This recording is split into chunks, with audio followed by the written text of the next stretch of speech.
नमस्कार, प्रणाम, हर हर महादेव। स्वागत है आप सबका रीमा राज चैनल में। तो दोस्तों, आप सब कैसे हैं? आशा करते हैं बढ़िया होंगे, जहाँ भी होंगे स्वस्थ होंगे, मस्त होंगे।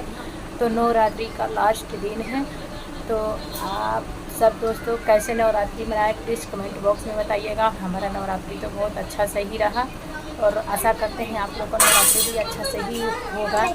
तो दोस्तों, बता दें कि इतना अच्छा शॉर्ट वीडियो बनाते हैं, प्लीज़ आप लोग क्यों नहीं देखते हैं मेरा वीडियो।